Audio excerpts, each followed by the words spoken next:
Yes We Can é um canal que eu tenho na internet. Yes We Can, sim, nós podemos chegar lá, segundo a vontade de Deus. E o meu convidado desta tarde, muito obrigado por sua gentileza, é o pastor Arival Dias Cassimiro. É pastor titular da Igreja Presbiteriana de Pinheiros, em São Paulo, pedagogo, mestre em comunicação e letras pela Universidade Presbiteriana do Mackenzie, doutor em língua portuguesa pela PUC de São Paulo, escritor, apresentador do podcast Arivalcast, conferencista e plantador de igrejas. Está tudo correto? Tá tudo bem, tudo certo. E esqueci de acrescentar palmeirense. Isso. Esqueci de acrescentar palmeirense. Eu quero expressar minha satisfação, alegria de estar participando com você dessa live aqui, e esperando que a gente possa abençoar a vida das pessoas que estão nos assistindo.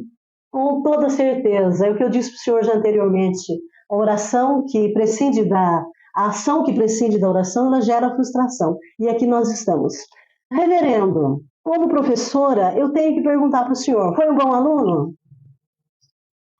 Eu sempre fui aquele aluno de fundo de classe, né? Nunca fui. Eu comecei, na minha adolescência, a ter que estudar à noite para trabalhar durante o dia, então aos 14 anos eu fui estudar à noite, né? Uhum. Escola pública no interior da Bahia, certo. Mas sempre passei, nunca fui o top de linha, não, sempre fui o mediano. E tinha uma matéria especial? Eu falei que o senhor me lembra professor de matemática, professor Hamilton, tinha alguma matéria especial? Eu sempre gostei de história, né? Geografia. Uhum. As matérias exatas eu passava, mas nunca foi meu forte. Olha, o senhor me surpreende, eu achei que o senhor ia falar cálculos, que o senhor gosta tanto de números, eu achei que o senhor ia falar matemática, geometria, alguma coisa parecida, né? Que legal, hein? O senhor completou os estudos na cidade onde o senhor nasceu? O elementar, depois Sim. Tudo eu estudei lá na cidade de Vitória da Conquista, na Bahia. Uhum. Eu entrei, acho que na época era com 6 anos, e completei toda a minha... Fiz o curso de contabilidade, naquela época tinha um curso técnico, escola estadual, e aos 18 anos aí eu fui fazer o curso de teologia em Recife, no Seminário Presbiteriano do Norte. Tá, então a maioria, a base... A base foi lá na escola estadual. E em termos de família, reverendo, havia bastante diálogo dos filhos na época que o senhor cresceu lá na Bahia? Eram quantos irmãos? Somos em 4, né? Meu pai e minha mãe. A gente sempre teve um relacionamento muito tranquilo, né? Em casa, a gente uma família muito simples. A gente tinha que trabalhar para ajudar a manter a família. Uhum. Então, o meu primeiro emprego foi com 13 anos. Eu tenho carteira assinada. Meu pai era tipógrafo e minha mãe era costureira. Depois minha mãe foi trabalhar no Estado como uma auxiliar de administração na escola. Ela passou num concurso público. Certo. Então viviam confortavelmente? Sim, graças a Deus. Nunca faltou nada. Nós nunca passamos necessidade. Mas uma vida difícil, de muito trabalho. E a gente frequentava a igreja desde cedo, né? Então a igreja era um suporte que a gente tinha. A igreja como uma base, é importante a gente ouvir isso. Então, como o senhor já disse, uma vida confortável, tranquilo, começou a trabalhar com 13 anos. E como aconteceu, então, essa mudança de vida radical no sentido de conversão do senhor? O senhor falou que frequentava a igreja. Ela se deu gradativamente? Ou foi um dia assim, ouvi a palavra, o pastor falou e... Não, veja bem, eu não tenho um dia, né? Se foi uma segunda, uma terça, eu não tenho... nós fomos criados na igreja, eu fiz a pública profissão de fé em batismo aos 12 anos, e quando eu comecei a trabalhar, eu me afastei um pouco, né, da igreja, as más companhias, né? Ia para a igreja, mas um pé no mundo, né? E aos 16 anos, aí eu realmente tomei a decisão, saí desse emprego, fui trabalhar com meu pai, ele já tinha agora uma gráfica, e ali eu voltei para a igreja. E o meu pastor, na época, com 16 anos, eu ajudava lá na mocidade, participava dos cultos, e ele foi que falou comigo que eu tinha vocação no ministério. Mas eu nunca quis ser pastor, não via no ministério nenhum tipo de atração, né? Eu queria ou continuar trabalhando com meu pai, ou ser um comerciante, né? Alguma coisa assim.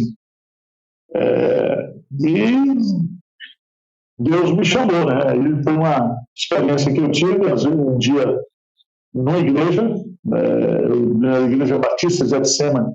Eu fui a convite lá assistir uma pregação, era justamente a noite do vocacionado. Uhum. Eu me lembro que o pastor pregou um sermão lá em Êxodo 3 e 4, né? Chamado de Moisés, e as desculpas que Moisés colocava para não aceitar aquele chamado. Né? E naquela noite eu tive assim, uma convicção do chamado, eu me rendi, né? Eu me entreguei. Foi ali naquela experiência.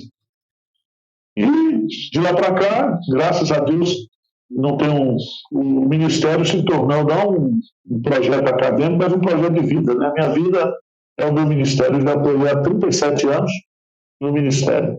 Entendo. Olha, qual o nome do pastor que o senhor disse que olhou para o senhor e falou: você tem a vocação? Chama Jeremias Pereira. Ele era um pastor já maduro, lá formado. Ele era do norte de Minas e foi ser pastor na minha cidade. E ele que identificou essa vocação, porque a gente tinha o hábito, né, lá no interior, de fazer aqueles cultos nas casas, cultos às vezes, quando era público, a gente levava um caminhãozinho e botava uma caixa de som, subia e pregava. Uhum. E eu pregava e as pessoas se convertiam, né? E aí ele falou que tinha jeito para... Ele que identificou isso. Meu reverendo, será que é dessa época, quando o senhor costuma dizer som na caixa?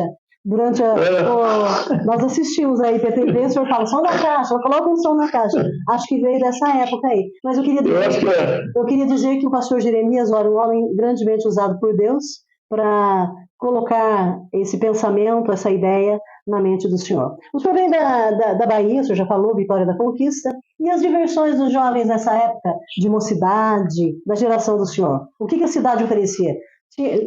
A gente assistia, a diversão que a gente tinha era sábado à noite ir para cinema, depois do cinema ir para uma sorveteria, uma lanchonete, e a gente tinha princípios cristãos. Quando não tinha programação na igreja, essa era a programação. A gente não tinha essas baladas que tem hoje, quer dizer, se tivesse lá, mas a gente não tinha essa atração. Era uma vida muito, eu diria assim, muito simples, muito comum. A gente trabalhava e o sábado à noite era ou atividade da igreja ou realmente a gente ia para o cinema, fazer algum tipo de programação assim.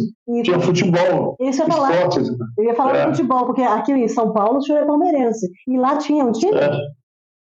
Não, desde criança, eu sou torcedor do Palmeiras desde o meu primeiro time de botão, né? E a gente acompanhava, e na época a gente acompanhou aquele período auge do Palmeiras, da academia, com Leivinha, com César, com a Avenida Guia, né? Então, eu via aquilo, a gente ouvia, né, pelo rádio, não tinha as transmissões como tem hoje, né? Nossa, o senhor é fiel mesmo, hein? Desde aquela época. Olha, nossa, eu tenho amigos palmeirenses, tenho amigos no meio do Palmeiras e vão assistir isso aqui. Olha, vão ficar muito felizes de ouvir que o senhor é fiel desde o início. Que legal. Sou palmeirense mesmo. Eu acho que ser palmeirense é como eleição, é antes da fundação do mundo a gente se escolher você. Ok. O senhor conheceu a esposa, Tássia, na Bahia mesmo? Ela vem da Bahia? Não. Eu, no período que eu estive lá em Recife, 4 anos, de 82 a 85, quando eu estudei, eu fui trabalhar numa igreja, a Igreja Presbiteriana de Tigipió, um bairro lá de Recife, e ali eu conheci Tássia. Tássia era filha do presbítero Israel, era uma família assim, bem influente na igreja, e a gente se conheceu. Eu trabalhei como seminarista, o irmão dela era presidente da mocidade, e eu via sempre na residência dela, dos pais dela, fazer refeição, às vezes no domingo, né? Almoçava lá e tal. E a gente se conheceu, mas ela estava noiva para casar, né? E a gente sempre teve uma relação. Depois, quando na véspera no último ano, ela terminou o noivado, e aí no final, quando eu prestes já a minha formatura, eu perguntei se ela não queria casar comigo, ter uma experiência comigo de vida de pastor e tal. Eu não tinha nada para oferecer, né? Era um contrato de risco tremendo para ela, porque ela Sim. A família dela é uma família toda de boa formação, o pai dela era um industrial, então eu entendo que ela fez a opção por mim por amor mesmo, porque eu não tinha nada para oferecer, né? Viu, reverendo? Foi dessa época que surgiu então aquele tema, cartas já não adiantam mais. Eu vi em algum momento o senhor colocando essa música. Olha lá, então, senhor, além de tudo, é romântico? Mais ou menos, né? Porque quando eu comecei a namorar com Tássia, eu fui trabalhar na cidade da Bahia chamada Jiquié, 1.200 quilômetros de Recife. Certo. Então, eu ia a Recife, ela estava terminando o curso dela na faculdade de Direito, eu ia de 40, 45 dias, eu dava um pulo lá, passava 2, 3 dias e voltava. Uhum. E o nosso namoro era por carta e por telefone mesmo. Então, até hoje ela tem aí as cartas da época, né, que a gente escrevia. Uhum. E quando podia, telefonava, né? O telefone era mais difícil, ia para aqueles postos de orelhão, né? Não sabe o que é isso hoje, né? Reverendo, na realidade, o senhor, como esposo, tem a esposa Tássia, e ela é musicista, pelo que eu vejo, e por sinal, parabéns a ela vai assistir certamente essa entrevista, ela o faz quando ela está ali, na regência, a gente sente que é com o coração. Existiu alguma cobrança no sentido que, por ser esposa de pastor da época, não hoje, tinha que ser organista, tinha que ser presidente das lideranças femininas? Existia isso? Não, se existia, eu não sei, mas a gente, veja bem, Tássia, ela tem uma formação em Direito, ela é advogada, formou-se lá na Universidade Federal de Pernambuco. E não houve essa exigência, esse pré-requisito. Só que o pai dela foi organista durante 40 anos na igreja. Ela tem um irmão que é formado em piano, estudou na Alemanha, inclusive. Tem uma irmã que é pianista.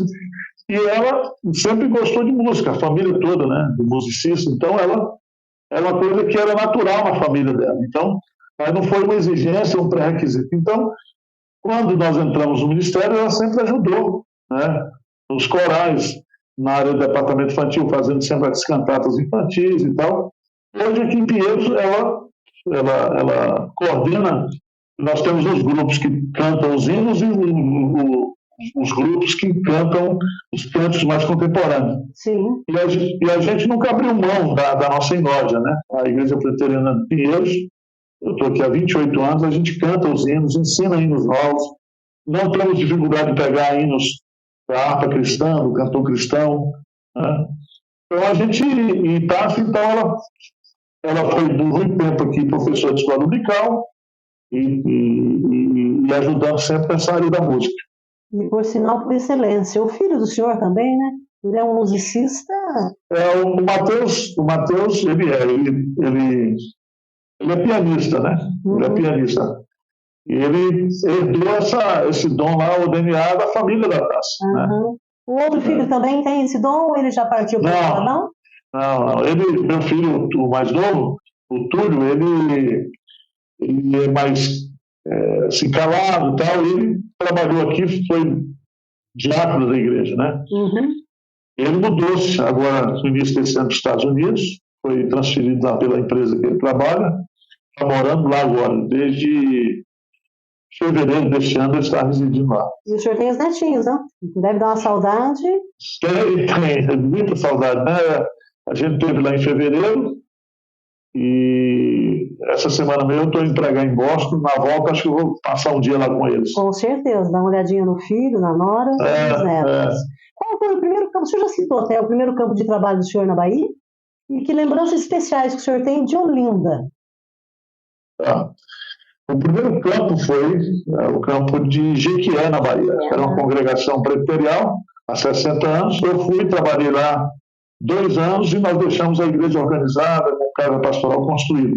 Eu sempre tive esse lado de empreendedorismo. Então, isso de mexer com a igreja, de colocar a igreja para frente no sentido de empreender, né? E aí, em 88, eu me mudei para Olinda. O meu professor Valmir Soares me convidou para ser o sucessor dele lá. Eu fiquei lá uns 8 anos em Olinda. E o que do ponto de vista familiar foi lá que os meus filhos nasceram. Mas lá também nós pudemos desenvolveu o projeto de revitalização da igreja e plantação de 3 ou 4 novas igrejas lá em Olinda. Certo, então lá... Sempre foi o meu ministério sempre teve essa força missionária, essa visão para fora, né? E de lá o senhor veio para Pinheiros? Como foi a chegada do senhor em Pinheiros? Isso aí é um negócio de Deus, porque eu tinha um cunhado fazendo mestrado, doutorado aqui na USP, e fica na igreja de Pinheiros. Algumas vezes eu vim aqui visitando, fui aos cursos lá. Aí eu fui uma vez convidado para pregar, preguei, depois eles me convidaram para voltar novamente aqui numa série de conferências. E quando foi em 1995, eles estavam sem pastor e resolveram fazer uma eleição para pastor. Uhum. E aí o meu nome foi indicado. E foi muito interessante porque tinham 3 pessoas concorrendo comigo e de última hora eu fiquei sozinho, porque os outros desistiram, né?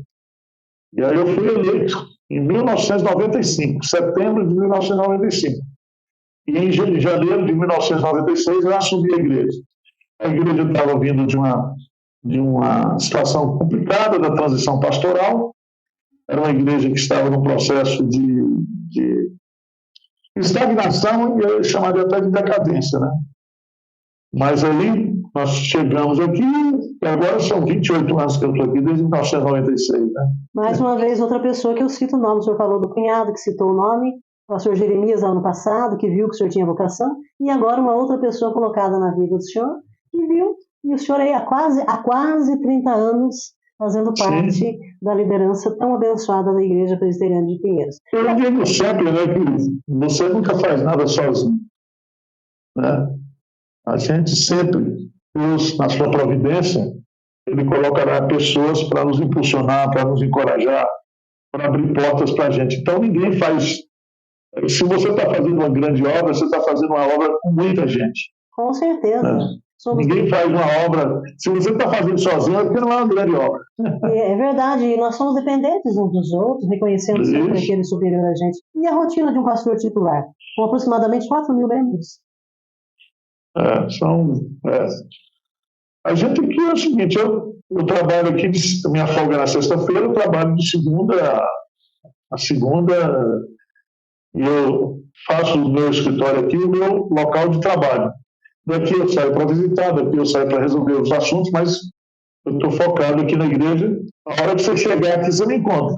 Mas sabe, reverendo, acho tão interessante, porque eu li, o senhor tem falado também, na IPTV, que a gente acompanha, que são 8 idiomas, é traduzido para 8 idiomas a palavra de Deus, está sendo pregada. Sim. E ainda o senhor tem a IPTV, a Junta Missionária, a Editores John, e ainda existe um projeto futuro aí de uma escola que o senhor já citou. A escola está sendo... a gente tirou da igreja, criou uma associação de pais, né? Deve se estrear em 2026. Aqui nós somos nós temos a Junta Missionária, temos a igreja, temos a IPPTV e temos a editora. São 4 braços, né? E eu praticamente estou envolvido dos 4, né? Eu sou presidente da Junta, sou presidente da Associação da TV, da editora e da igreja. Então, aqui o que não falta é serviço. Falta trabalho. No interior é muito comum o pastor visitar os irmãos e tudo mais. O que acontece? É dividido, são vários pastores também que estão na liderança. Existe esse trabalho de visitas? Como funciona? Olha, eu até tenho um livro escrito com a professora Lenia, eu entendo que a visitação pastoral é essencial para o pastoreio, né? O pessoal fala muito hoje em aconselhamento, gabinete pastoral, mas a visitação...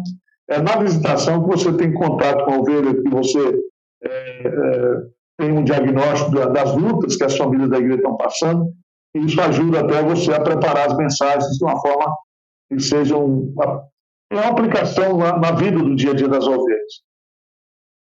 Quando a igreja era pequena, aí até 300, 400 membros, eu visitava 2, 3 vezes por semana. Claro que aqui em São Paulo não dá para você fazer 5, 6 visitas por dia, né? Mas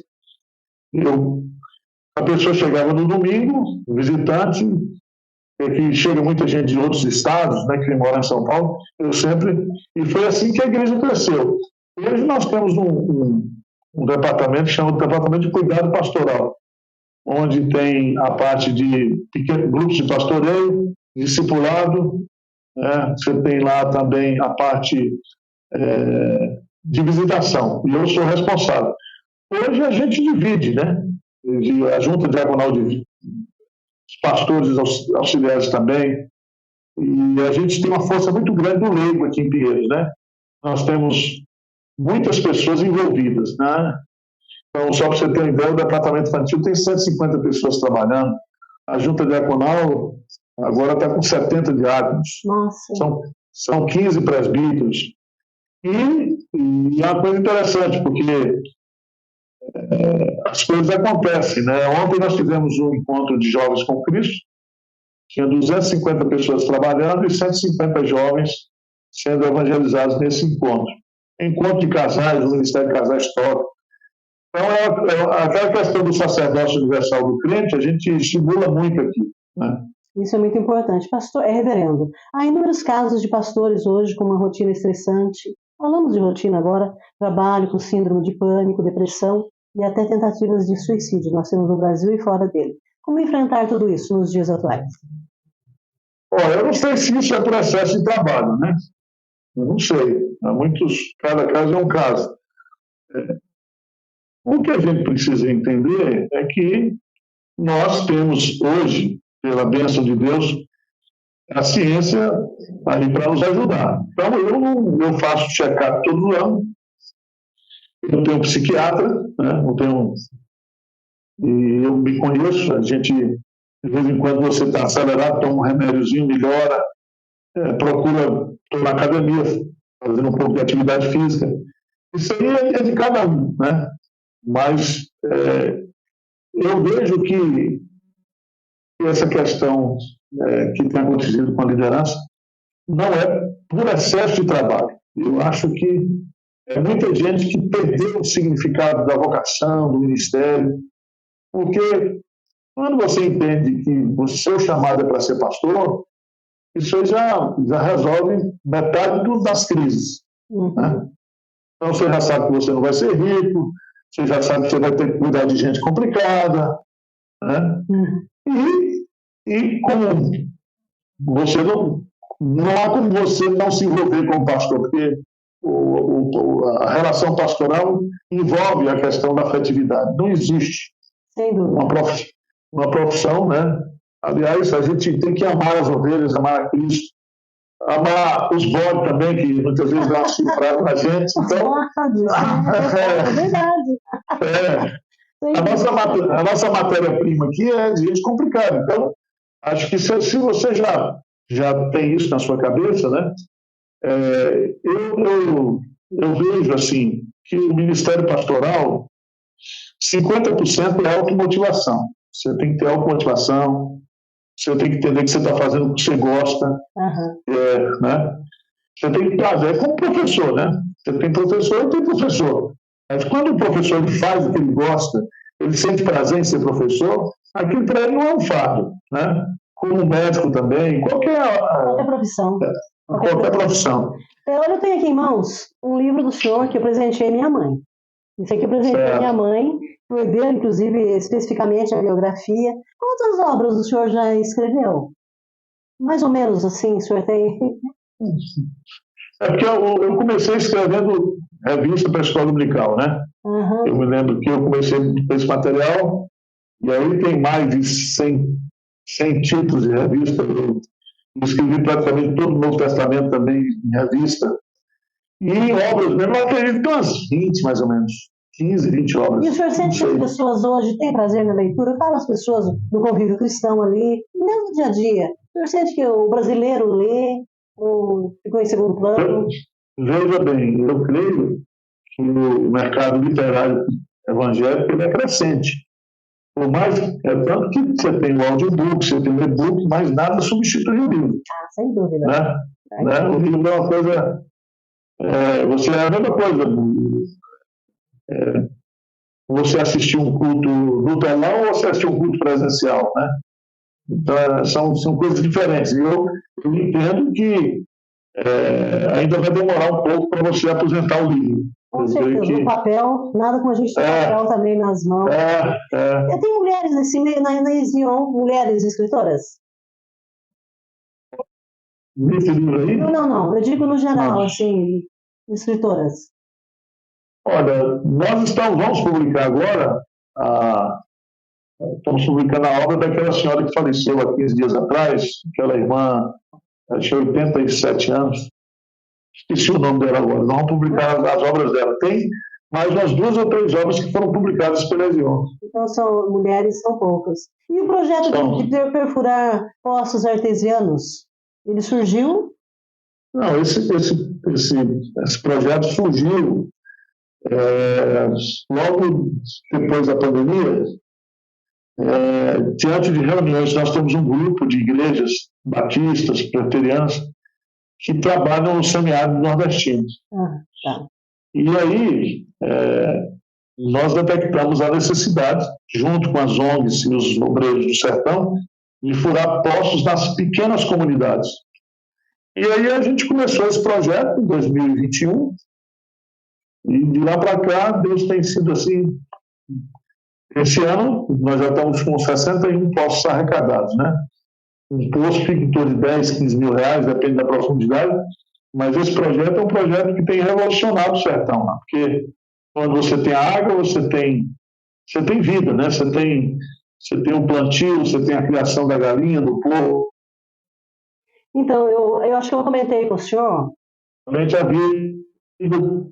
Acho que eu comentei com o senhor que eu tenho uns amigos americanos, que já falei, inclusive, da Igreja Presbiteriana de Pinheiros, da construção do templo, né? E também desse projeto, e eles entrarão em contato com o senhor, se não conseguirem, conseguirão, tenho certeza, mas daí através de mim, para que também possam colaborar com essa obra fantástica.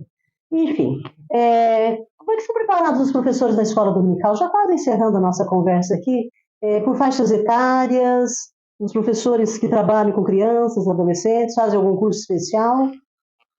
Sim, aqui nós temos um tipo de educação contínua para a formação de professores, né? A gente, graças a Deus, aqui nós temos são 2 departamentos separados. O departamento infantil tem lá os coordenadores, e são mais ou menos 150 pessoas que trabalham. E o de adultos, né? O de adultos envolve aí também os adolescentes, são 2 classes de adolescentes, uma classe de jovens, e a gente faz aqui o treinamento de professores, né? A gente tem hoje investido muito no departamento infantil e de adolescentes, colocando homens para dar aula, para ter referência masculina, né? As crianças. Então, a gente, graças a Deus, essa área é uma área de excelência aqui da Igreja de Pinheiros, porque nós temos uma das coordenadoras foi diretora do Colégio Mackenzie. Então, nós temos muita mão de obra qualificada, né? E é tanto que o nosso currículo aqui de Escola Dominical, do Departamento Infantil, é produzido pelo próprio Departamento Infantil e é focado na Bíblia. O nosso currículo da Escola Dominical, tanto de adultos, você sabe, na minha classe com o pastor Hernando, eles são exposição de livros, né? livros da Bíblia. Então, a gente trabalha muito com isso. A base é a Bíblia. A Bíblia, não tem conversa fiada. Sem dúvida nenhuma. Reverendo, o senhor usa muito essa frase: crente que não trabalha, dá trabalho. É a experiência do ministério? Sim. É igual, a gente pode botar também pastor, presbítero que não trabalha, dá trabalho. Eu acho que quando a gente está ocupado na obra, a gente não tem tempo para ficar pensando coisas necessárias, né? A ociosidade vira a oficina de Satanás. Eu tenho uma curiosidade, reverendo, no sentido da música da igreja que realmente chama atenção. São vários grupos, e a gente observa que sempre está trocando assim, eu quero dizer, sempre tem alguém para estar tocando no lugar, porque são muito talentosos. E como que eles ensaiam? Tem o dia especial na semana para ensaiar? Eles têm. Acho que é quinta-feira. Os grupos que são... Como a gente tem 4 cursos no domingo, na manhã você tem um grupo de louvor que atua nos 2 cursos, à tarde, os 2 cursos. Nós temos um departamento, né? Nós temos um rapaz aqui que é o Flávio, que é maestro, E então ele trabalha essa parte vocal, tudo. A nossa gente maior que a Beth, ela tem doutorado em música, nessa questão de voz, de fonoaudiologia, né? Eles trabalham muito isso. E não é perfeito, mas é um grupo bom, um grupo comprometido. A gente tem corais, nós temos o coral de orquestra, que é o grande coral de orquestra. Você tem o coral das mulheres, o coral ontem, né? A abertura foi do coral dos homens. Eu vi. Temos o coral jovem. Então, o pessoal gosta muito de música. A gente faz a madrugada de oração aqui com violino, com teclado. 5 horas da manhã o pessoal está aqui. Então, é um pessoal que ama a música e que, graças a Deus, né, a igreja é muito abençoada nesse sentido. E olha, eu tenho que mandar um abraço, eu não conheço, não sei o nome dele, o senhor vai saber quem é. É um senhor já de idade, ele sempre está todo de terno e gravata. Ele tem um baixo, Sei. Deve ser o presbítero de Djalma, né? É encantador, porque é uma pessoa já mais velha e tem aquele baixo forte lá mesmo. Sim, é o presbítero de Djalma. O reverendo Hernandes cursou o presbitério, ele fez o seminário no Presbitério do Sul. Inclusive, meu irmão entrou em 84 e ele em 81, que estava, acho que, se formando. E é interessante que meu irmão sempre comentou que quando ele estava lá no seminário, ainda jovem, era muito concorrido os cultos, os estudos que ele fazia. Isso. Como é que o senhor como é que vocês se conheceram? Porque são amigos. Nós nos conhecemos das reuniões de concílio, etc. Mas teve um Supremo Concílio, acho que foi em 2010, 2000. Eu me lembro agora, lá em Serra, naquela região lá de... Terra Negra?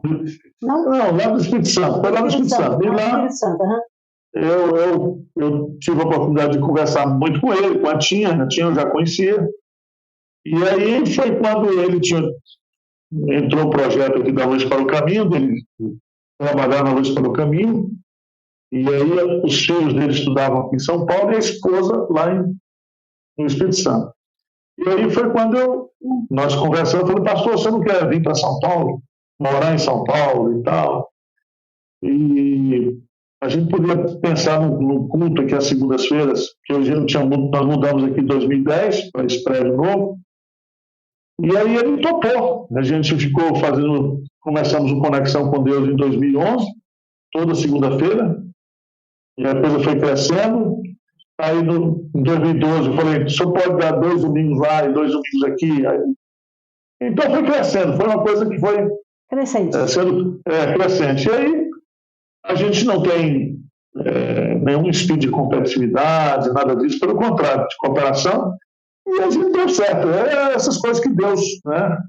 Hoje somos bastante amigos aqui, a gente trabalha para o bem da igreja. Então, tem sido assim uma coisa maravilhosa. Olha, eu não o conheço pessoalmente ainda, certamente Deus vai me dar essa oportunidade, mas o senhor, durante as pregações, homem ungido, onde o senhor pregou sobre ser um servo, que mensagem forte, iniciou o culto na IPTV lá com a orquestra, lindo. Eu tenho que perguntar para o senhor também, estou encerrando praticamente. O senhor nunca pensou em fazer stand-up comedy? Evangélico, o senhor, não. Tem hora que a gente não tem risada. Eu já fui criticado por isso. Não. Que eu brinco demais no culto, que eu conto muito piada, que não sei o quê. Eu tenho os fiscais de plantão aqui que me fiscalizam. Então eu procuro. Veja bem, a gente tem a IPP TV e a gente então criou essa questão do Animal Cash, que são. O meu problema hoje é que eu não tenho tempo para fazer mais nada, né? Mas então o senhor faria, porque o senhor gosta, o senhor tem esse jeito natural do senhor. O reverendo Hernandes que eu tenho o dom do humor, mas entre ter o dom do humor e fazer como é que é? O senhor falou aí? Stand-up comedy. Stand-up comedy. Uhum. Não? Acho que não. Porque o reverendo Hernandes ele já é mais assim, sério, né? Ele usa a guisa de, ele usa sempre as expressões assim. A guisa de introdução. A guisa de introdução. Então o senhor não, o senhor já tem assim, por isso eu acho que a amizade é tão boa, tão forte. Porque existe. O reverendo Hernandes, ele é um homem de muita leitura, né? Então, e ele explora bem a questão da oratória. dos adjetivos, né? Ele sabe criar cenários através da descrição, né? É verdade. Ele usa 3 adjetivos, eu só uso um. Então, eu vejo ela jubilado crente. São coisas diferentes, né? E eu trabalho, eu não tenho vocação assim para oratória, tudo. Eu trabalho mais tentando chegar ao coração da pessoa, fazendo a exposição bíblica, fazendo a aplicação do texto também, que isso é muito importante, que sermão sem aplicação não tem sentido nenhum, né? Reverendo, mas o que importa é que uns são, outros não. Ambos têm unção. Tá? Ambos têm unção. Reverendo, no dia a dia de devocional, eu sei que já estamos finalizando já. No dia a dia de devocional, o senhor começa o dia já correndo, atividades, espiritualmente falando. Começa o dia. Não, eu tenho que começar o dia conversando com o chefe, né? Ah, tá, isso mesmo. Agora, eu oro, peço a direção de Deus, mas aqui eu trabalho o tempo todo, né? Eu estou agora fazendo a exposição de Josué, então estou trabalhando o texto de Josué, tenho que preparar os sermões, tenho que escrever aqui os estudos para os grupos de pastoreio, sou eu que escrevo, eu e o pastor Samuel. Então, aqui a gente não para, a gente está em contato com a Bíblia direto. Né? Gosto quando o senhor diz, estou estudando esse livro e estou dentro dele. Finalizando, o que o senhor diria, então, já encerrando mesmo, o senhor é plantador de igrejas, conferencista, escritor, qual a mensagem para igrejas do interior, como a nossa, Piaí, distante mais ou menos 300 quilômetros de São Paulo, para quem nos assiste, para aquela pessoa que está aí ouvindo a palavra de uma certa forma? Eu acho que as igrejas, elas não podem perder o foco da missão. E a missão nossa é evangelização e plantação de novas igrejas. As igrejas que estão estagnadas, as igrejas que não estão crescendo, são igrejas que não estão no foco missionário. Né? Eu entendo que a igreja está no mundo, ela não foi tirada ainda do mundo, não foi arrebatada, porque tem que cumprir a grande comissão. Né? E está lá em Mateus capítulo 24, claramente que o evangelho do reino será pregado a todas as nações, e então virá o fim. Então nós temos um pré-requisito missionário aí que precisa ser cumprido. E as igrejas hoje, elas estão muito preocupadas, às vezes, em preservar a tradição, esquecendo das novas gerações, né? Esquecendo de ganhar pessoas para Cristo. Então, tem igrejas no interior de São Paulo que estão estagnadas há anos. Né? E tem igrejas que estão morrendo mesmo, porque a igreja que não evangeliza, ela se fossiliza. É um princípio natural. Então, eu estava esse final de semana, sábado, lá em Uberaba, falando lá para praticamente 40 igrejas representadas, pastores. Então, se a gente não pegar na enxada aí e começar a trabalhar firme na evangelização, as igrejas históricas vão morrendo. Entendo, perfeitamente. Porque não é só a questão do liberalismo, do monanismo que destrói a igreja. Uma igreja que não cumpre a missão, ela vai... igreja que esqueceu o primeiro amor, né? Então, não dá. Reverendo, eu tenho a minha gratidão primeiramente a Deus, que nos permitiu esse momento. Ele não foi por acaso, tudo ele planeja. Minha gratidão ao senhor, que eu sei que a agenda do senhor é lotadíssima, e o senhor reservou, olha, desculpe, foram 10 minutos a mais que passamos os 30 minutos, nós já estamos encerrando. Eu tenho alguns amigos que me ajudam, esse aqui é um presente que vai para o senhor, e eu vou enviar pelo correio. Esse, eu faço questão que a sua esposa use, é um presente a Tássia, é de uns amigos da Pretaça, meus amigos da Paulistana e meus amigos da loja da Marisa, que também são muito queridos. Muito obrigada, que Deus te abençoe. Obrigado a você, Deus te abençoe também. Um grande abraço. Tudo de bom, reverendo.